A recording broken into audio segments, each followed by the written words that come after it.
All right, so one last thing then before we render it is I just wanted to mention uh, vortex confinement. So when we do these simulations, sometimes you get nice spirals and things. That may not be what you want necessarily, but if it is, especially with something like maybe cigarette, wispier smokes usually, not so much pyroclastic ones, but it depends.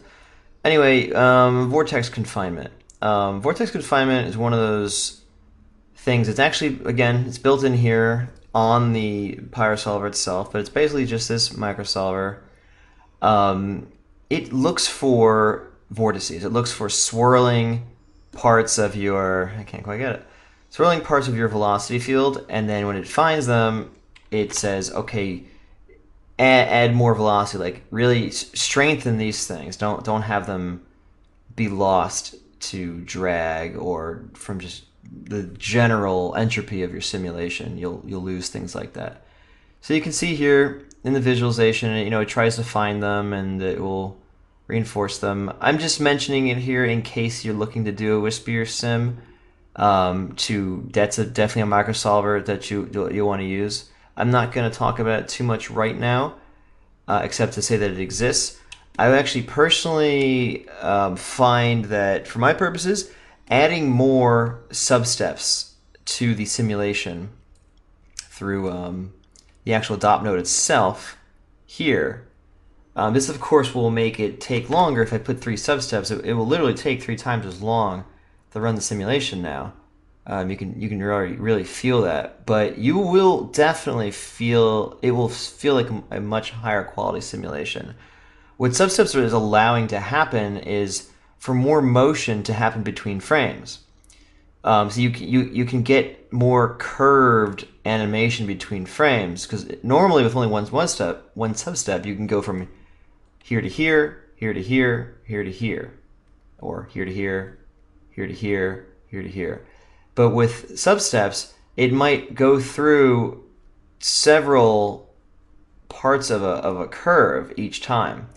And so when you play it back, it will feel like a more complex movement. Um, it will completely depend on your velocity field and if you even have anything that would take advantage of that. But try playing around with it, and if you can afford it, definitely give yourself a few extra substeps. It will look better. Especially if you have collisions. We're going to talk about collisions in depth in a later lesson. There's just too much to say about it right now. But if you have collisions, if you have fast-moving collisions in particular, or fast-moving velocities in particular, substeps are going to be indispensable. Now, we don't need them right now, and certainly while you're iterating, you keep that off.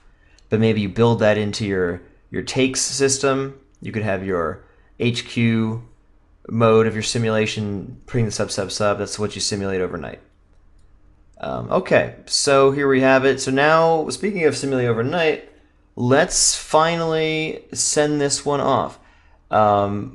We know that we're going to hit this boundary here, and then some. That expansion really made this a lot more aggressive. So I'm going to say, now that we have this as a reference, I'm going to move the camera back, first of all.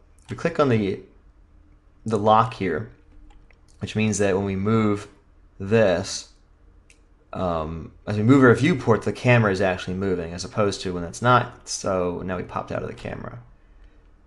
So we moved back, and then I'm going to say we want the actual smoke object to be bigger.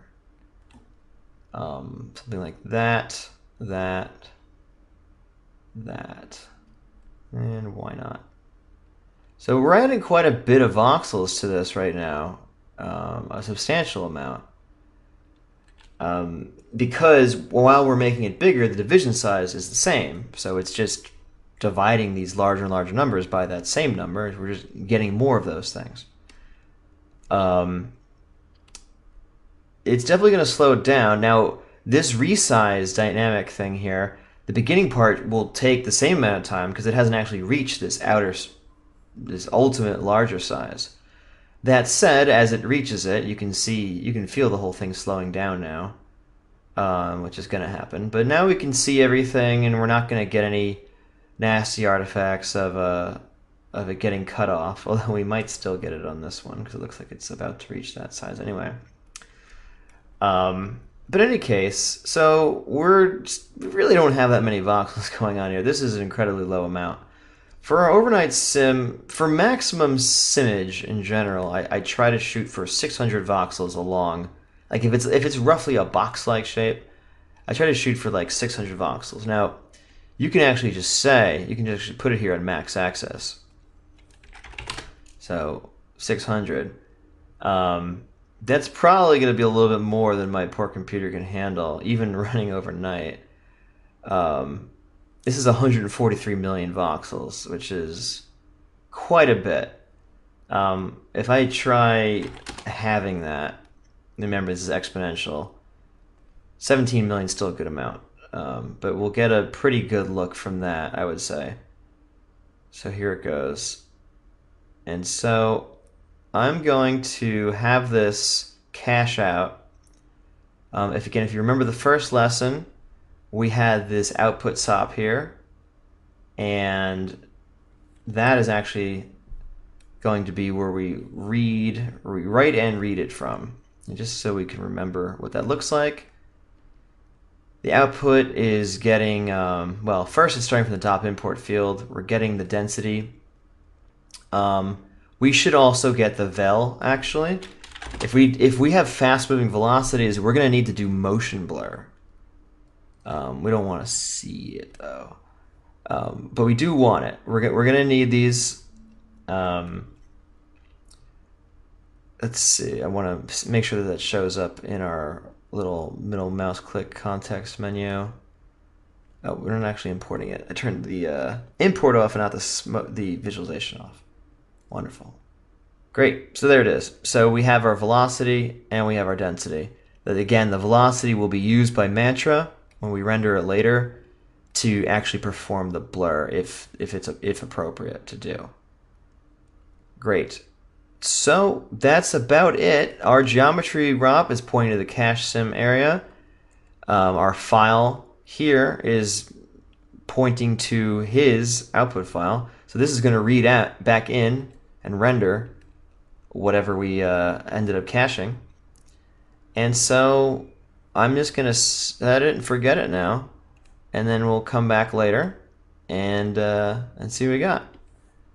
Frame by node. So we want to run the whole cache first, then run all the renders. And actually, before we go crazy, I'm just going to say we only maybe need, I'm going to say 3 seconds of this because this is going to take long enough to simulate as it is. Okay. If you're feeling more reckless, you can have it do as much as your computer can handle.